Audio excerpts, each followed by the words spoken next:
Give the people what they want. Give the people what they want. Give the people what they want. Your weekly movement news roundup.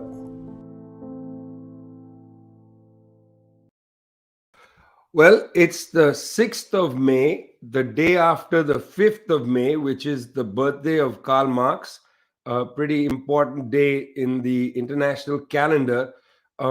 Also happens to be the anniversary of Bobby Sands' great heroic hunger strike ending. Bobby Sands was an Irish socialist, an Irish Republican who fought against British colonialism in the northern counties of Ireland. As we broadcast Give the People What They Want, brought to you from People's Dispatch, which is Zoe and Prasanth. I'm Vijay from Globetrotter. As we come to you live on the 6th of May, counting continues in the northern counties of Ireland in British local elections. It is likely that for the first time, a Irish Republican nationalist force is going to triumph. If that force triumphs, the first minister of the northern counties of Ireland most likely will be from Sinn Féin. If indeed she is the first minister, then questions of the unification of Ireland, the decolonization of Ireland will be back on the table. This is very significant, a time to consider colonialism. Significant. A time to consider colonialism. Recently, Prime Minister of Britain, Boris Johnson, made a speech talking about Ukraine's finest hour, quoting from Churchill about Ukraine's war. Quoting from Churchill, today on the 6th of May, George W. Bush, former US president, held a Zoom meeting with Ukraine's president Volodymyr Zelensky, where Mr. Bush talked about Churchill and the Churchillian moment and so on. Churchill, of course, needs to be said, an old imperialist prime minister of Britain, a racist, a man whose brutal personal example in what is now northern Pakistan and other parts of the world, including in Sudan and so on, his personal brutality on the record. A new book by Tariq Ali on Churchill's record demonstrates this once again. I personally would just like to say that Churchill plays a significant role in the creation of the Bengal famine of 1943, where at least 1 million people perished because of Churchill's personal role. Churchill, celebrated by Boris Johnson, celebrated by George W. Bush, Volodymyr Zelensky of Ukraine, not contradicting them on behalf of Churchill's victims. Well, Mr. Johnson, who made that speech about Ukraine's finest hour, seems to have watched his party suffer great defeat in the United Kingdom in the local elections. Looks like Labour is going to make a comeback. This is certainly not a vote for Keir Starmer, the current leader of the Labour Party, but it is a vote against Boris Johnson for the mendacity of that government during the COVID lockdown, the so-called Partygate situation. It is an attack on Boris Johnson for his, callous policies of the lockdown and so on, and also because of rising inflation. Bank of England has put up its bank rate to 1%, going up by 0.25%, following the lead of other central banks in the advanced industrial countries, all of them struggling to get a grip on the inflation, both fuel and food inflation that seems to afflict the world. The Conservative Party looks to have taken a beating in the local elections in the British Isles, but the real eye should focus on what is going to happen in the northern counties of Ireland, where in Stormont, will there be a new First Minister from Sinn Féin, and what will she do regarding the question of Irish reunification, and what will Ireland do with regard to the kind of imperial past that Britain continues today in its valorization of people like Winston Churchill and its continual arming of a war that needs to end in Ukraine. As I said, one of the causes for the collapse of the conservative vote, one of the causes is rising food prices. UN has a new report out. Prasanth, what's the story on the UN report on food? Right, Vijay. So it's actually a pretty disturbing, damning report. The fact that in 2022, we're still having to talk about hunger, we're still having to talk about malnutrition at a time when there is actually the capacity to produce so much, the capacity to feed everybody on this planet. The fact remains that food insecurity is so severe. So this report, the Global Report on Food Crisis 2022, presents some really alarming numbers. Actually, if you take a look at it, the what is called category 3, which really talks about the population that really is facing an urgent crisis, acute food insecurity, needs aid urgently. That's 193 million people across the world. 193 million, that's an insane number, and this is in nearly 53 countries. And if you look at, for instance, some of the higher categories, that's 40 million people facing emergency or worse, and about 500,000 people facing starvation and death. So that's there's no greater indictment of the current world order than the fact that after all these centuries of human progress, we are standing at a time where 500,000 people are facing starvation and death. And like I said, not due to shortage, we have not reached the apocalypse yet of any kind. This is at a time when there has been pretty good food production in many parts, surplus in many parts. So there's a lot of micro data. If you take a look at some of the important aspects of the report, the most important thing being the fact that most of this hunger, most of this food crisis is very closely connected to conflict. And I think that when we talk about conflict, many of these reports, because of the nature of because of this, where they come from, because of the nature of structures in which they're written, use a neutral term like conflict. Whereas I think one thing we often try to say is the fact that there's no conflict per se. It's always such conflict always has somebody which is executing that conflict, somebody which is the reason for it. So if you look at Yemen, for instance, which is kind of the countries worst affected, the only reason there is a crisis in Yemen is because of the fact that the Saudi-led coalition, backed by the West, has persecuted this war for since 2015. There's a ceasefire going on now. Hopefully it holds. But in the months preceding the ceasefire, we saw some of the worst violence since 2015.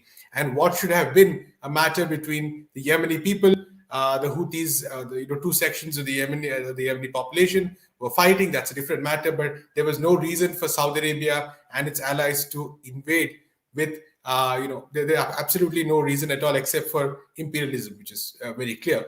So if you look at some of the other conflicts as well, you have, for instance, Ethiopia, where again we've chronicled over the past 1 year the war, which really has some very clear geopolitical implications as well. It is also meant to impose a part of the reason for the war was basically U.S. strategy as well. There are reports which say that the Biden administration, before it came to power, was involved in the start of that civil war as well.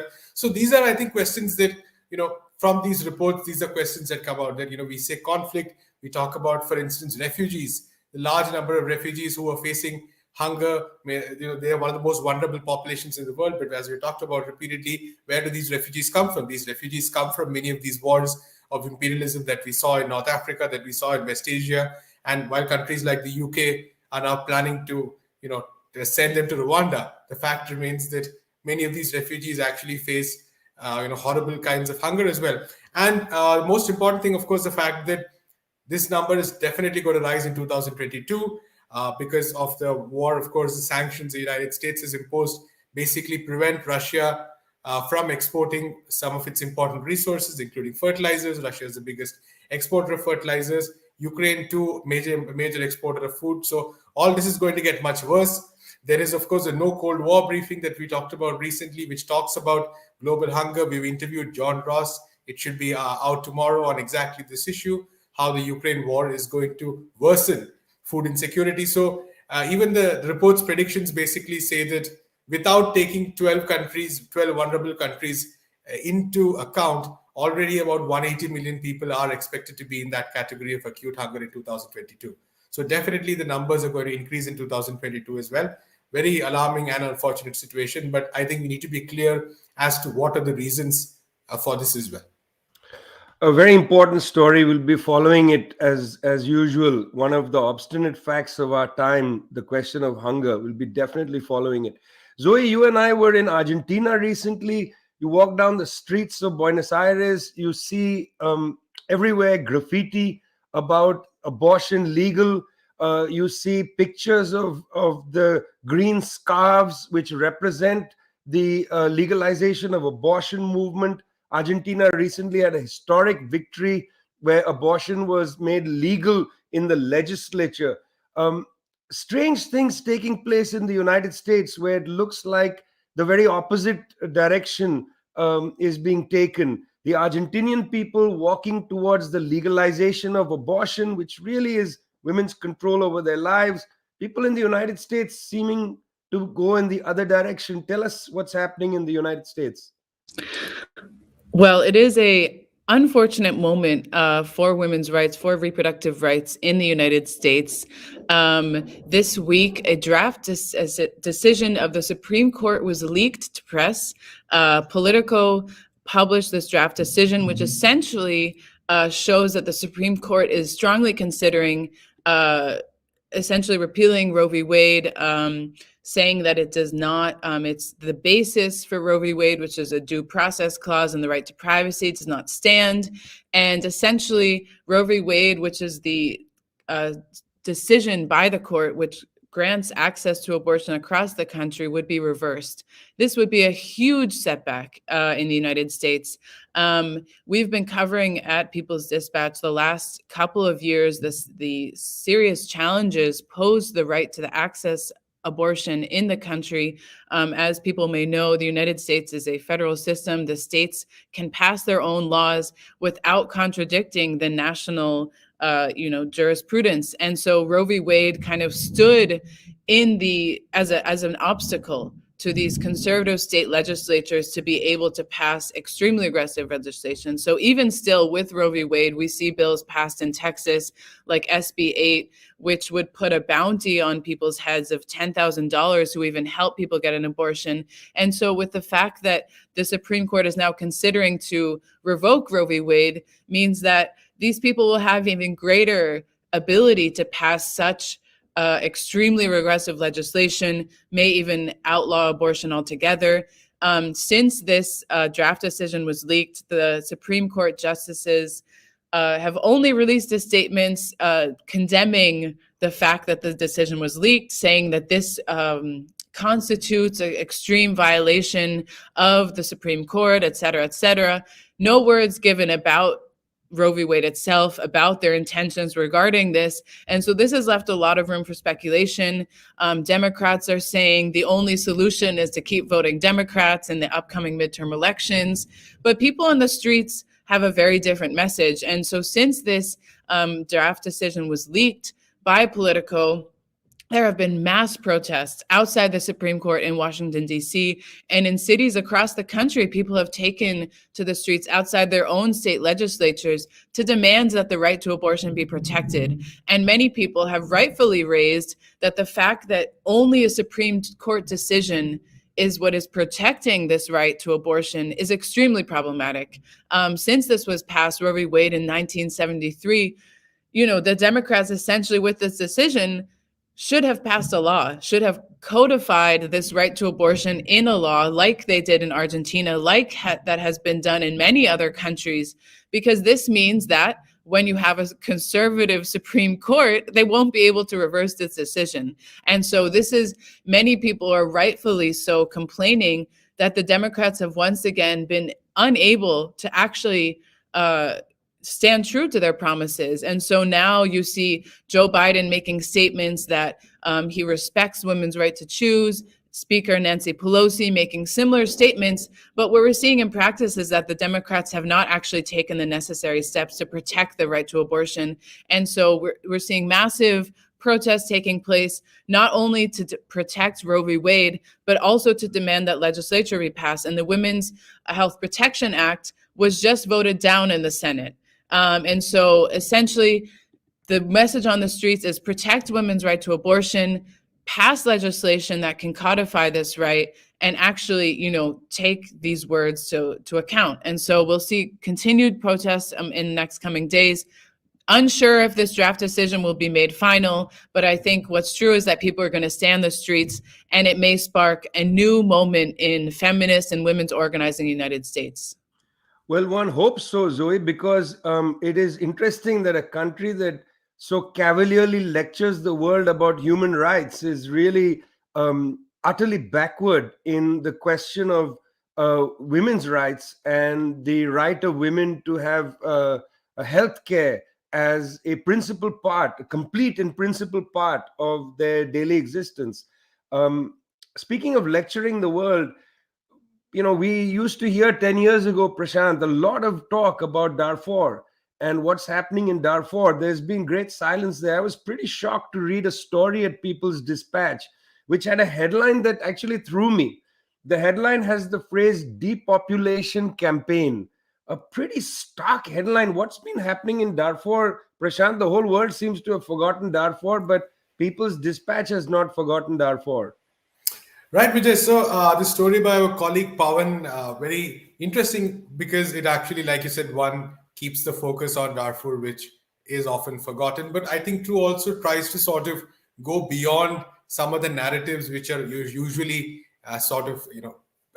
peddled when we talk about it, which is that this is some kind of hotbed of tribal violence. You have the stereotypes of ancient hatreds and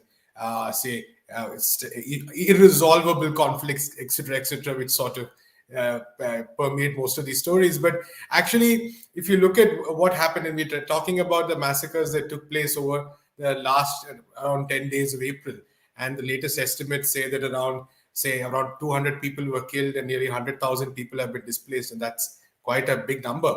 If you look at the overall number over the past 2 decades, it's in the hundreds of thousands. But even by that standards, within 10 days is actually quite a large number.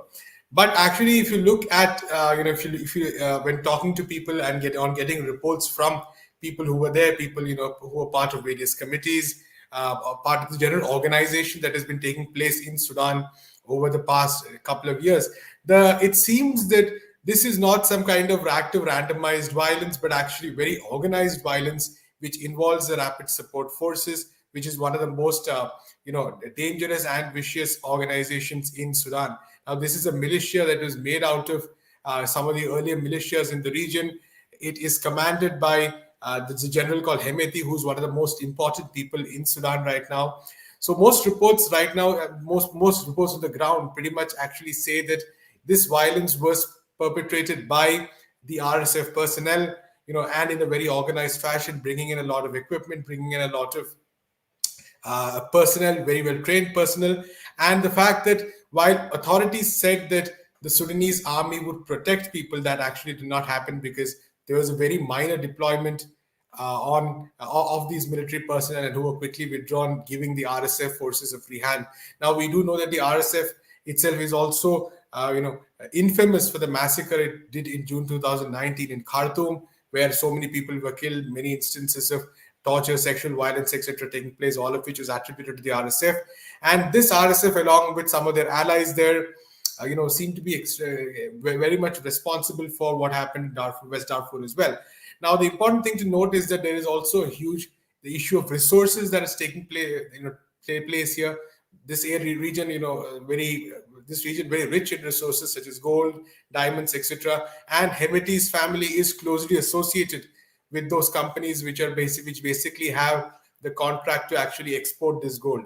So this is not, like I said, I think the economic aspect of this conflict and the involvement of key people in the power structure in Sudan in this conflict needs to be sort of investigated, talked about much more, because this is very closely connected to the process, to what has been happening in Sudan even otherwise, the military coup that took place in October, the complete repression that has been taking place. The very same people responsible for that are also very much responsible for these acts of brutal violence. So I think it's very important to we'll keep trying to cover some of these aspects as well, but a very important story while understanding and going beyond the narrative that has been usually talked about when we say Darfur. That's Prasanth from People's Dispatch. Good reason to keep tuning in every Friday to give the people what they want. Also to go to the People's Dispatch website, see what the latest stories are. Prasanth was talking about terrible violence taking place in Darfur.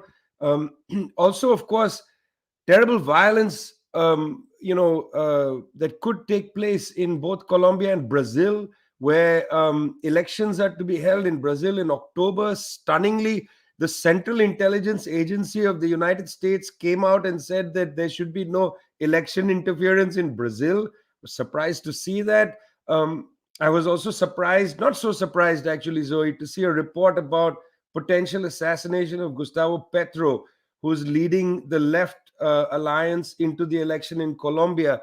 What's the latest there? Because this is not an idle threat, right? In Colombia, it's not an idle threat.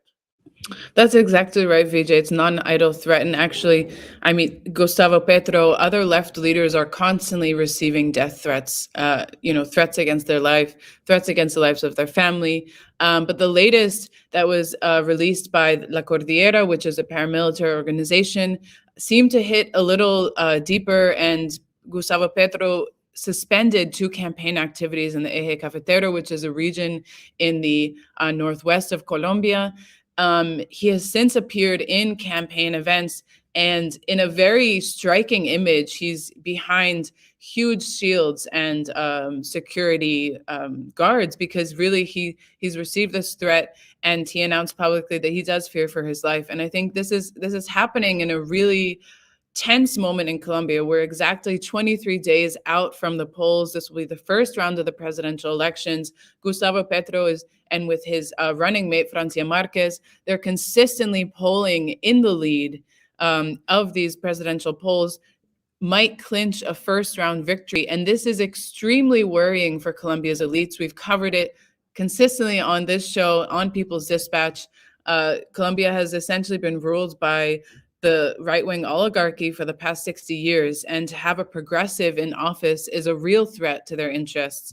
Right now, there's currently a armed strike being carried out by a paramilitary group, which is the Clan del Golfo. They're carrying out an armed strike, essentially telling all the people in the northern region, the Caribbean region of the country, they cannot leave their houses, they cannot go into the town squares. And this is because a big paramilitary chief, Otoniel, was extradited to the United States. They're carrying out this armed strike as a retribution, as a response, as vengeance, killing anyone who violates this order to not leave their houses. This is really the state of affairs in Colombia, where you still have large regions of the country that are controlled by paramilitaries, by drug traffickers, who can, at the drop of a hat, put the lives of hundreds of thousands of millions of people into danger, where there's an active conflict that, while this armed strike is provoked by the fact that Otoniel was extradited to the United States, is also something that's been backed by the United States, that has been waging its so-called war on drugs in Colombia since the early 2000s. And what are the results of this? That Colombia continues to be the largest exporter of cocaine in the world, and still has large regions controlled by drug trafficking. And so it's really important to understand the context of Colombia right now. While we see the possibility of a progressive government coming to power, there are still so many structural issues that are at play here. The question of drug trafficking, the links of the political elites to drug trafficking is a huge one. This is a similar situation to what we saw in Honduras, where the president of Honduras is now, like Otoniel, in the United States, in New York, where he will stand trial for charges of drug trafficking. But it's a complicated one. And so while the lives of Gustavo Petro, Francia Marquez are under serious threat, the population under threat by drug traffickers, by paramilitaries, it is so important that we not turn our gaze away from Colombia, where the people are fighting for democracy, they're fighting for peace, and the United States really needs to look at its role in perpetuating the conflict, in giving support to these groups, and hopefully the will of the people will be respected. Hopefully, this armed strike will be over soon and that people will be safe in their homes. Colombia has a very strong history of political assassination going back to Violencia 1948, the assassination of Gaitan. And then when the left came above ground in 1990, I well remember when 3 presidential candidates were assassinated in that year. 3 presidential candidates assassinated in 1990. That's the reason why this is not an idle threat. It's interesting, Zoe, that the CIA came out there, the Central Intelligence Agency of the United States, to say no electoral interference in Brazil. But of course, these governments that are so bent out of shape about human rights and so on will say nothing about this violence that is already on the table, as you say. It's not threatened. It's already an interference in the election in Colombia, and the fact that there's this so-called armed strike in the north, already an interference in the election. Violence. We had a story from Darfur, terrible violence. Another story from Colombia, terrible violence. Now, news comes from South Africa, from Durban, from the Ikenana commune in Durban of the Abaklali-based Mojondolo, the shack dwellers movement. Another assassination. Now, it's important to recall we've covered Abaklali's activities for a long time. They are brave people who have been attempting to create housing, a world, in fact, for the people who don't have homes, people whose lives have been set aside in post-apartheid South Africa. Abaklali has faced violence of various kinds, both lawfare, people being arrested, and then murder. The current person who was killed, Nokut Hula Mabaso, had spent time in prison. She had already faced that lawfare, the kind of pressure against her. Ms. Mabaso was a leader, coming back to Prasanth's story earlier about the UN food report, in developing a food sovereignty process inside the commune. These are brave people, and their assassinations, one by one, punctually, are in a way put forward to silence not only the leaders of this organization, but wrap it up. There is a really powerful editorial at our partner organization, New Frame, in South Africa. Very powerful editorial, which I'd like you to go and read. In that editorial, the New Frame quotes from one of the leaders of Abaklali, and that's Sbu Zikode, who said that there is a politic of blood, is his phrase that he has used. A politic of blood, a politics of blood, in fact. It's a powerful phrase. There is a kind of way in which assassinations, one after the other, take place to silence people.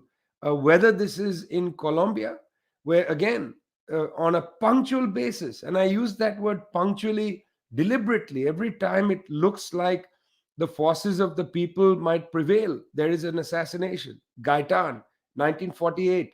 In fact, the violence that opens up is known as the violence in Colombia. It structures the history of that country. Now South Africa, in a sense, Abaklali is facing the violence, a period in its history of great crackdown. Why? What is the point of this? Some of it has got to do with questions of land. I visited this commune in South Africa. It's not prime land by any stretch of the imagination. It's not at the center of the city of Durban. Nonetheless, it's good land in a good part of the outskirts of Durban. There are land questions, but there's also questions of power. Some people simply don't want to share power, which sharing power is a synonym for democracy. Some people simply don't want to share power. They will use any means, including assassination, to prevent having to share power. And that's the kind of situation we're seeing in South Africa. We'll be coming back with that story as we have more details. Be aware that the assassination just took place. The body is still warm. We don't exactly know what happened here. but we do know there's a pattern. And journalism is built out of patterns, not entirely out of events. You've been listening to Give the People What They Want. What you want is an explanation for what's happening in the world, and we try to bring that for you. Let's hope there's interesting results coming from the north of Ireland. At People's Dispatch, you can go and read an interview that Zoe did with Chris Hazard. It's an interesting interview. Chris Hazard is one of the leaders of Sinn Féin in the northern counties of Ireland. Take a look at it. Travel to People's Dispatch every day, refresh your mind, have a read, see what's there. See you next week.